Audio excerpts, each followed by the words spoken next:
Welcome to Mr. New's art class. It's wonderful to see your smiling faces. For those of you who don't know me, my name is Mr. Newquist, but folks call me Mr. New because it's easier to say and it's easier to remember. But even though people call me Mr. New, I'm not a new teacher anymore. I've been teaching for about 12 years now. Anyway, it's wonderful to see your smiling faces, and I really look forward to being your art teacher. Let's get started. This lesson will be the first in a series where we take a deep dive into the idea of contrast. Contrast is what we call it when you make a part of your picture really pop out. Over the course of this series, we're going to have a lot of fun drawing emojis, volcanoes, hot air balloons, monsters, and we're even going to talk about camouflage, which is the opposite of contrast.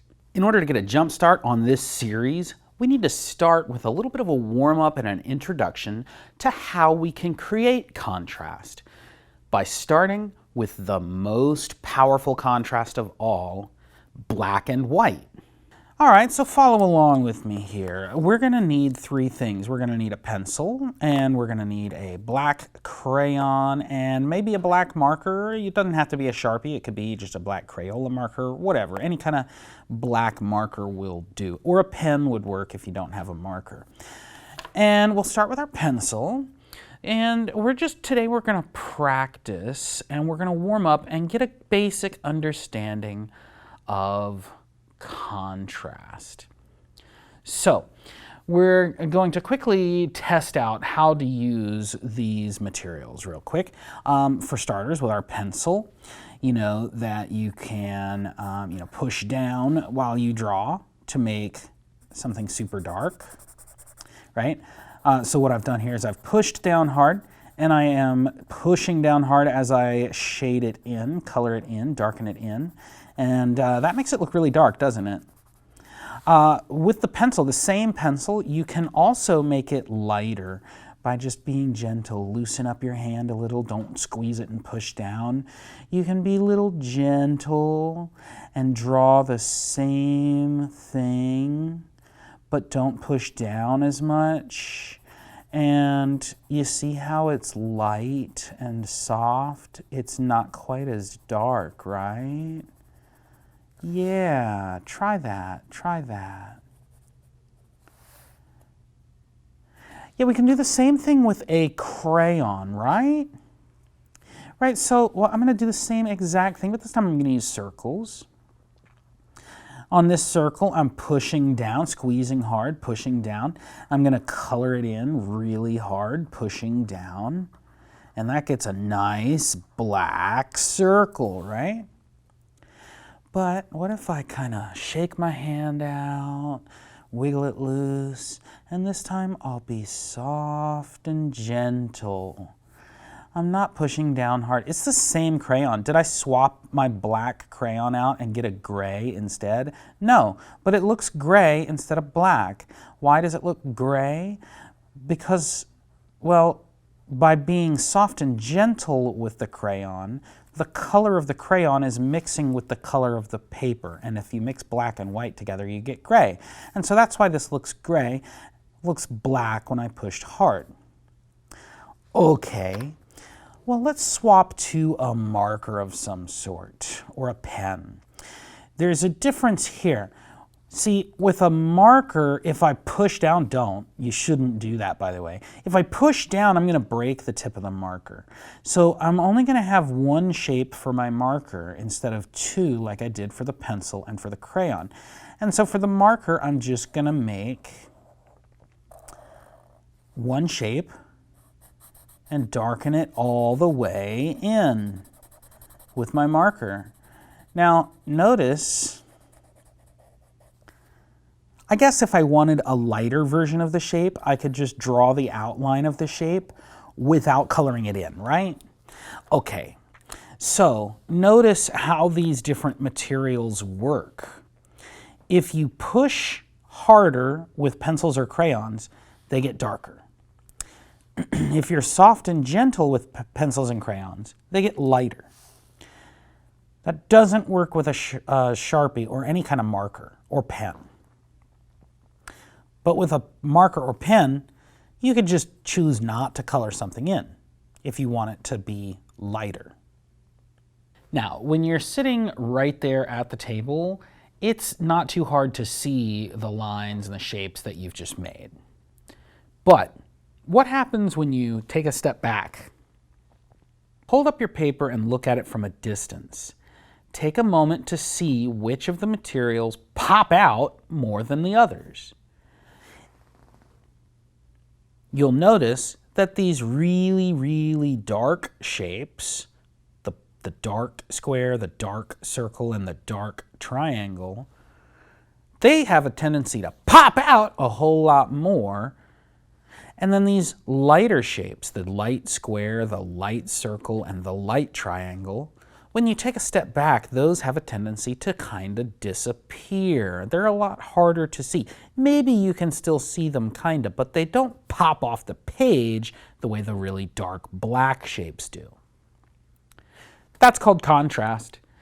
Contrast is when we have opposites next to each other. Black and white are opposites. We got a white paper with black shapes on it. White and gray are not opposites. They're a little bit different, but they're not completely opposite the way that black and white are. And this is why black and white are the highest contrast you can get, because they are exact opposites. All right, so this was a good practice or warm-up to get our eyes and hands working together to figure out how we can make things really pop out. Let's flip our paper over or use a new paper, and let's start actually making a drawing.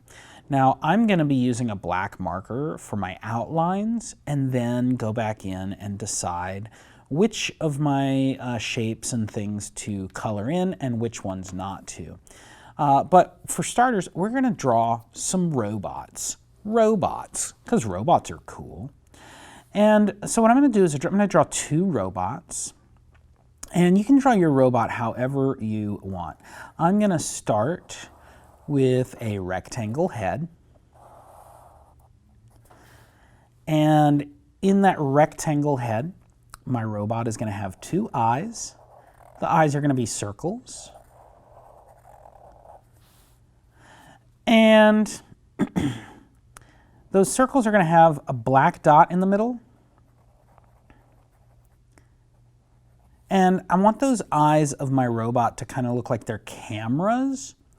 So I'm going to put what's called the shutters around the circle in the middle, or the aperture around the circle in the middle. And that's just a couple of little lines that sort of wrap around it, almost kind of spiraling around it. Kind of looks like little hurricanes, doesn't it? Yeah. All right, so those look like adjustable camera lens kind of things. Now, on his head, we need an antenna, or maybe two antennas. So what I'm going to do is kind of almost draw an ear shape with a line coming up and a circle on top. I'm going to do the same thing on the other side.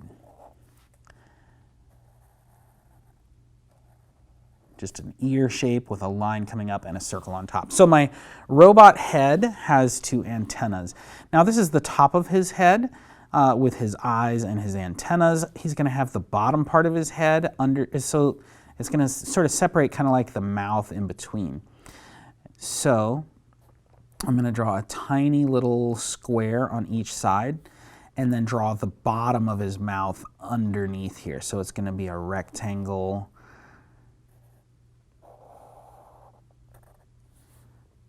like that. And so you can think of this gap in between as like the inside of his mouth. As a matter of fact, I'm going to go ahead and just darken in the inside of his mouth. Make it like you can't, it's dark inside of there. You can't see inside of there. Okay? Next, my robot needs a neck and some kind of a body and then, some legs or wheels or some way to get around. Okay, let's give him a neck. I'm going to make his neck out of sort of long ovally shapes. that are attached together, so it looks kind of like it's a, you know, sort of a cylindrical neck going on. And then his body. Well, I guess his body is going to be a square. Let's do a square. Kind of like that. Okay. On his body, he's going to have some buttons. I'm going to give like a control panel with a couple of square buttons and then one big circle button. And then I'm also going to put a speaker right here. This is a speaker kind of thing. And let's see, I'm going to work on his legs and then his arms. Now for his legs, you know, I could go lots of different ways with this. I could have like 2 legs or 8 legs or 1 leg that's on a pogo stick and he bounces around everywhere he goes, or I could do wheels. There's, you know, any way you want. But I guess what I'm going to do is make the top part of the legs where it connects to the body look the same as the neck on both sides.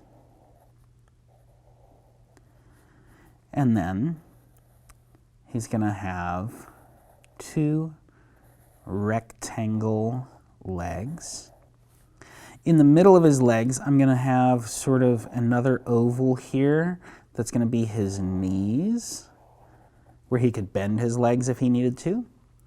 And then I'm going to have some feet. Now the feet are going to be kind of like semicircles almost. So it's going to kind of bump up, but then see how it comes down a little too far and then comes straight across and then back up. So it's almost like a semicircle on top of a rectangle put together into one shape. A bump up and over. So there's his feet. All right, and his arms, I'm going to have the same kind of doodad here that I had on the neck and on the legs, but coming out from the shoulders, which are up at the top of his body. I'm going to do that on both sides. 1, 2, 3 skinny ovals together. And then his arm, I am going to have bent at the elbow. So it's like a rectangle and then an oval and then the rectangle. So it's just like the leg has a knee, but it has an elbow on the arm, right? And then for his hand, I'm going to do a Pac-Man shaped hand. So see how that like looks like a Pac-Man? But it's like a claw, like he could grab things, okay? This hand I'm going to have going up instead of down. You can do it however you want. There's the elbow, and then it bends and goes up. And another Pac-Man shaped hand. All right, now I'm gonna choose some things to darken in, like this button, this big circle button. I'm gonna darken that in. And I think I want to also darken in his elbows and his knees. Okay. And maybe a couple of other things. What else do I want to darken in? Do I want to darken in his feet?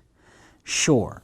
I'll darken in his feet. Completely darken those in all the way black. Now, this robot, because he's made with black and white, is really a high contrast robot. He really pops off the page. It's really easy to see all these different parts of the robot. What if I made another robot that was harder to see? What if I switch my color and instead of using a black marker, instead of using a dark pencil or a black crayon, What if I switch to another color that's not as dark? What if I switch to something like a yellow or an orange or a pink or a peach or a yellow-green? What if I switch to one of these really light colors? I'm going to choose my favorite color, yellow, and I'm going to draw the exact same robot again. And let's see what happens when I draw the exact same robot, but this time using not black. Okay, well, that was a rectangle for the head. There's the eyes.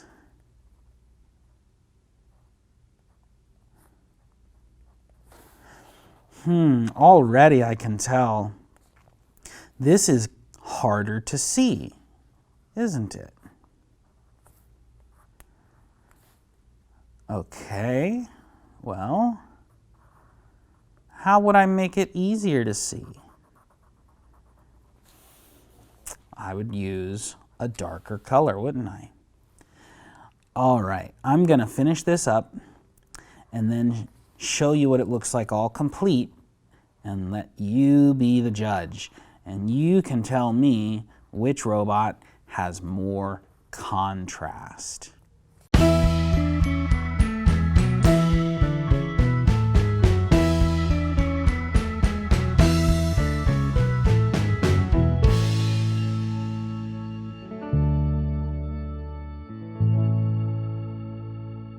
All right, so there, I'm done with two robots that are exactly the same. The only difference is that one is drawn with black and white, the other is drawn with yellow and white. And it's important to notice that it's not just the black or just the yellow that makes contrast work or not work. The reason the black has more contrast is because the paper is white. If I had a black sheet of paper, I would need to use a white.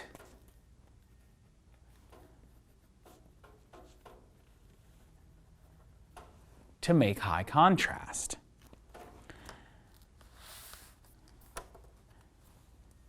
Black and white work together because they're opposites to make things really pop out. So in this lesson, we discussed how black and white are opposites and create the strongest contrast possible. Over the course of the next couple of lessons, we're going to talk about other ways of creating contrast. In your next lesson, we're going to make an emoji really pop out. I can't wait to see you then.